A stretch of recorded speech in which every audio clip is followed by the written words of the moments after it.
Okay, welcome back. Time for part 2 of the games. Bash some more people with a stranger army. Let's see if we can at least go for 2 over 6 games, that would be sweet. No, not gonna keep that hand. It's kind of a 2 power hand, but not a good one. This is a much better 3 power hand.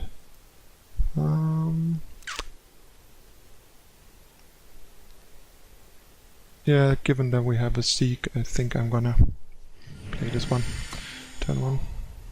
So we can play this one turn 2, thanks to the Seek.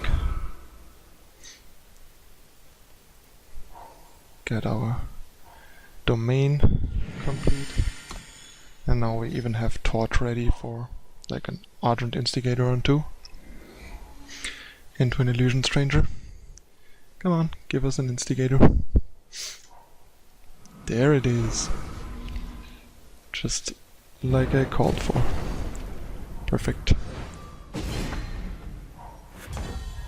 And here we have another Torch for a potential unit on the opposing side. Like, if he only has red influence and plays a Champion of Chaos, we can punish him and then play our Soaring Stranger.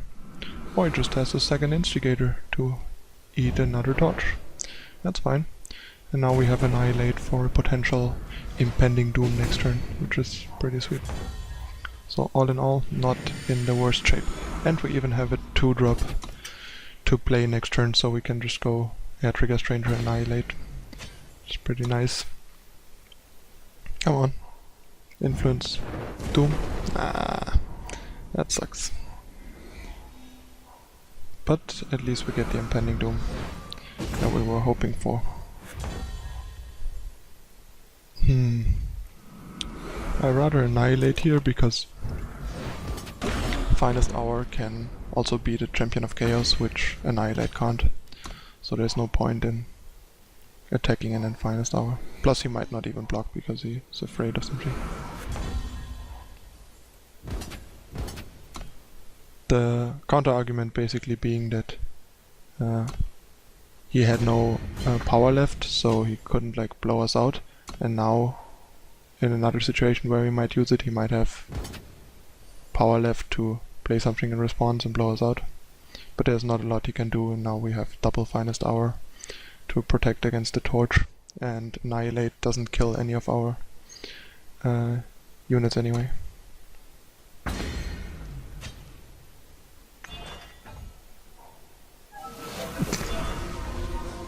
Nice. I appreciate that, I guess. Nice, some Warcry.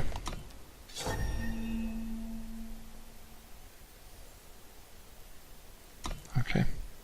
So depending on what he does, we might actually be able to win next game. And next turn, like if he attacks us with bows, plays a blocker and has no removal or anything, we just win. And there's cards we can draw that even help against that. That's fine. Don't care. Just don't play a removal, just play a unit. Yep, perfect, we got him. Nice. I guess that makes it easier. Although not really, because we would be 1 damage short, we still need bows, Finest Hours. Chip. And chip. GG. And 3-1 for the Strangers. Who said Strangers are not competitive?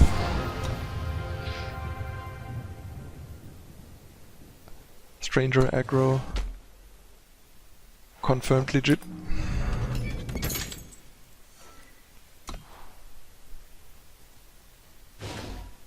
And on to the next opponent.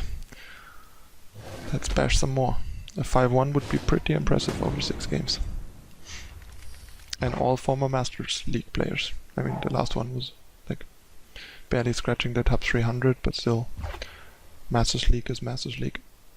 Still better than any other opponent in terms of how competitive he is. Yeah, I think we'll keep that, that's fine. We only have 4 1-drops, so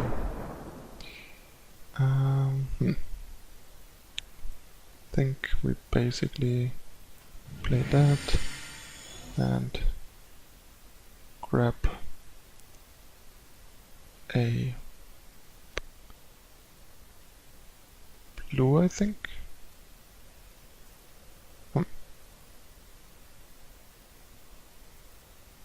Yeah, blue is probably fine. Because we have more time sources anyway, so it's more likely for us to draw into time, and we have a blue card in hand already, but we don't have a time card yet, so rather fix the card in hand and draw the last faction that we need naturally, that we don't even have a card for yet. Plus there's a chance that we draw a shadow off the top, then we can use this for time. Except if it's a Seed of Chaos, then that wouldn't work. Because we would have to play the Seed to curve out. And I think I would rather play the Seed there than get the time from the Seal. Because curving out is more important than fixing a faction that we might not need or might get fixed later anyway.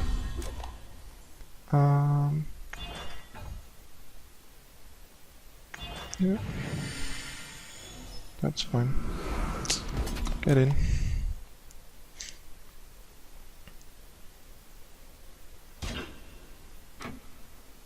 Sure, block.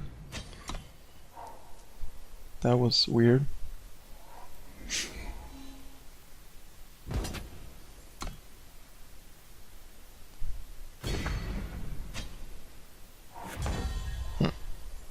So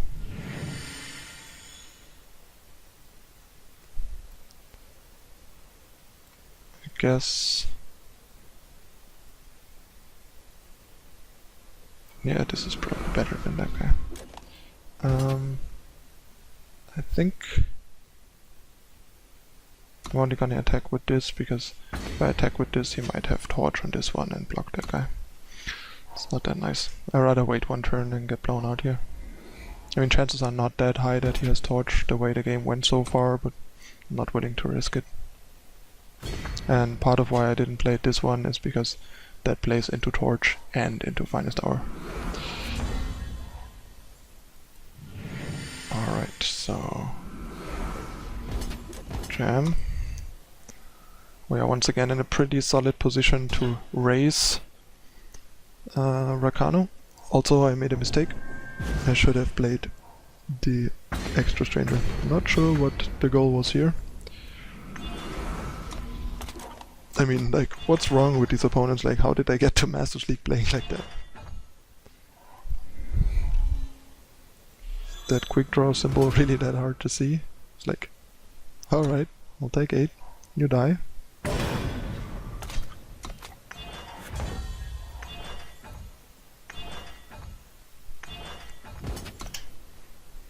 I guess 5-1, 4-1 it is.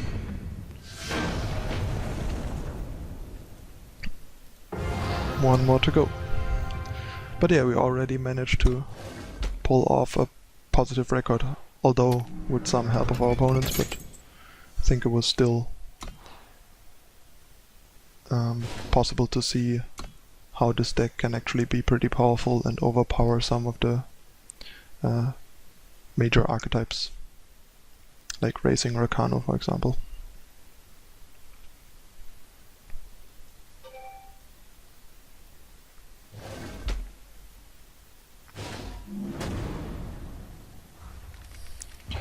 Let's see what our last opponent has in store for us. Gonna mulligan a 0, 1 and 2 drop hand with no spells. Has good influence, but that's not enough. And the influence is not even that great. That's a bit awkward on the influence, but we have some interaction early and we have a turn 3 play. I mean, drawing another fire sigil is like the worst possible, like anything else would have been better. Shadow would give us Annihilate.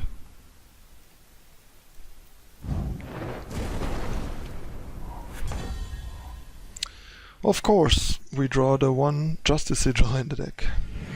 I guess it's gonna be a 4-2 after all, with these two bad hands, like bad hand mulligan into a bad hand with bad top decks, is not a good recipe for success. But I mean, we can still maybe pull out of this. And he seems to be more of a combre aggro rather than big combre, which certainly helps. But yeah, this is adding insult to injury. Killing our first unit with a freaking Desert Marshal. Yeah, this game is probably over.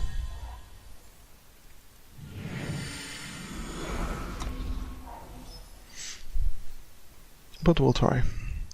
Maybe he doesn't have much meaningful going on, and we can play Enlightened Stranger into like Annihilate and Stand Together to pull out from under. We'll see.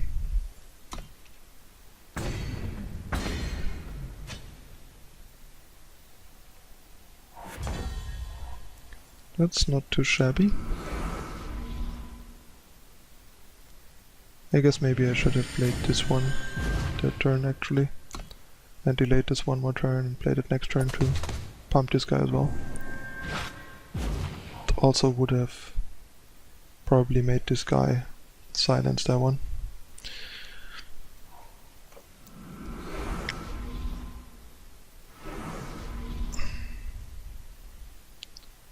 I would certainly not mind a Shadow Influence right about now.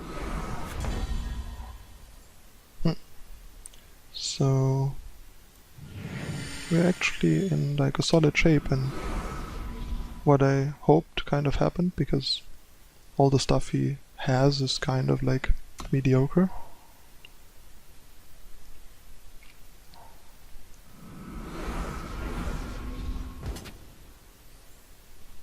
Sure, I'll eat that. I mean, like, what's wrong with these like top 300 Masters people playing so terribly, forgetting their own Titan for whatever reason, forgetting quick draw? This is ridiculous. I mean, I just want to win legit games with my Strangers deck and get handed wins by people that are former Masters League and are clearly incapable of like playing the stuff that is on board. Don't know what's wrong with them. But alright.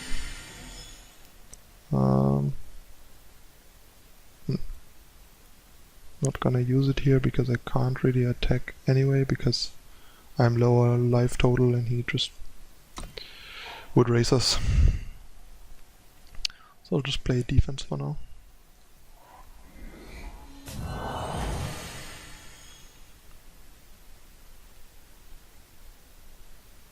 I mean, given the way he plays, he would probably like play into my Stand Together as well and give me a nice blowout and stuff, but I don't want to risk it. I can actually win this game fair and square from here, I think. Because my top decks are on average probably a lot better than his. Because he has turtle stuff like this and random silences, and the second of this one should have definitely made a Scorpion, but who am I to judge?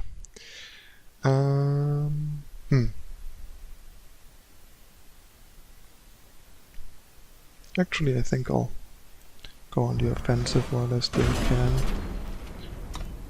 because the board is getting like gummed up, and this is actually a pretty decent blocker.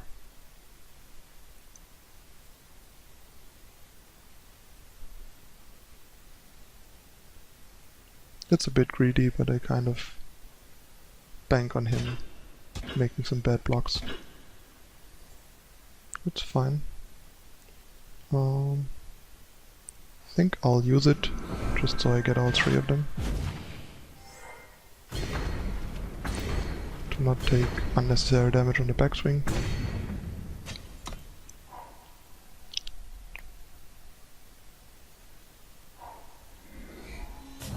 That's good.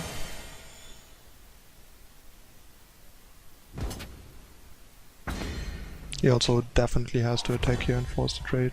That's so bad. But I don't mind.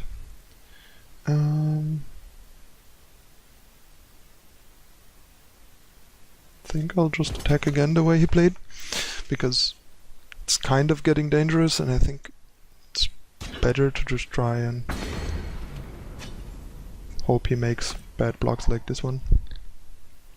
I mean, why would you throw away a body in a deck that probably plays Obelisk and stuff when you're on 21? There's no point. This guy plays so terrible. And again, this guy is not attacking. Like, what's he waiting for? For my Stranger army to grow bigger and Synergy to grow stronger? I don't get it. Now I'm basically at a point where I just shove with bows, because now he's like in legit danger. In legit stranger danger. Forgive me that pun. Was just begging for it. Yeah, now he's like in a position where he actually has to start jump blocking. And he already threw a couple jump blockers away for no reason, too early. And now he can't even jump block. GG. 5-1 after all. Although, to be fair, my opponents definitely embarrassed themselves. Except for like the top 100 Masters League players. Alright. That was quite impressive, even with the like punts of my opponents.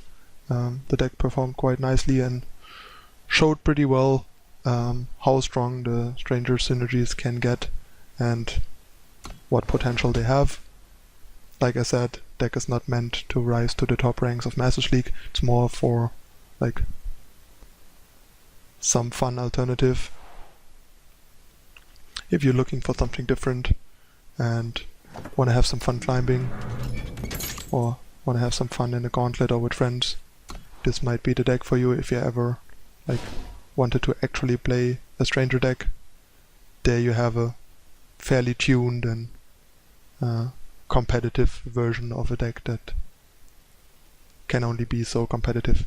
So yeah, I hope you enjoyed this fun brew this time, rather than like the super competitive high-level decks that I've showed so far. I figured right now after the reset is a good time to do something a little different and have some fun with the games and the set. So yeah, if you enjoyed this, found this interesting or even helpful, please like and subscribe and follow me on social media for future contents and updates. And thanks for watching. I'm out. Bye.